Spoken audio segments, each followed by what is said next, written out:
পৌষের শেষে এসে কুড়িগ্রামে ঘন কুয়াশার দাপট কিছুটা কমলেও হাড় কাঁপানো ঠান্ডায় শ্রমজীবী ও নিম্ন আয়ের মানুষ পড়েছে বিপাকে।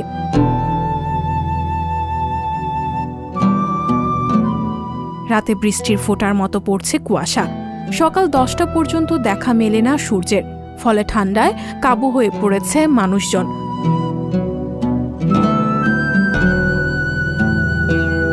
মঙ্গলবার 9 জানুয়ারি সকাল 9টায় জেলার সর্বনিম্ন তাপমাত্রা রেকর্ড করা হয়েছে 12.4 ডিগ্রি সেলসিয়াস।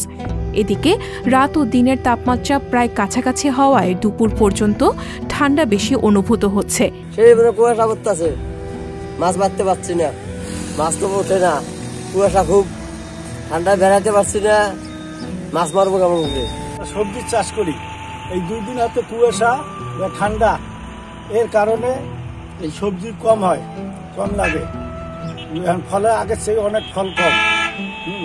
এইরকম বাজারে এখন চাহিদা মূল্য বেশি, আমার তো কষ্ট হবেই। এই অবস্থায় শ্রমজীবী ও নিম্ন আয়ের মানুষজন প্রয়োজনীয় গরম কাপড়ের অভাবে সময় মতো কাজে বের হতে পারছেন না। বেলা বাড়ার সঙ্গে সঙ্গে সূর্য কিছুটা উত্তাপ ছড়ালেও বিকেল হতে তাপমাত্রা আবারও নিম্নগামী হতে থাকে। গতকাল রাত থেকে কুড়িগ্রামে প্রচুর ঠান্ডা, আজকেও খুব সকালে খুব ঠান্ডা পড়েছে। আমরা বন্ধুরা মিলে সকালে একটু হাঁটতে আসছি, খুব ভালো লাগতেছে। কখন সূর্য ওঠে জানি না। কাজে যেতে আমার কষ্ট হচ্ছে, ঠান্ডার কারণে কাজ করতে পারছি না, এখন তো ঠান্ডা তো ছাড়ছে না।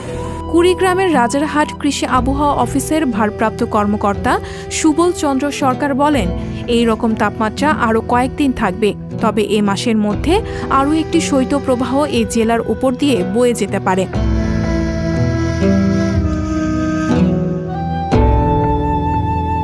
সঞ্জিতা শম্পা, সংবাদ প্রকাশ।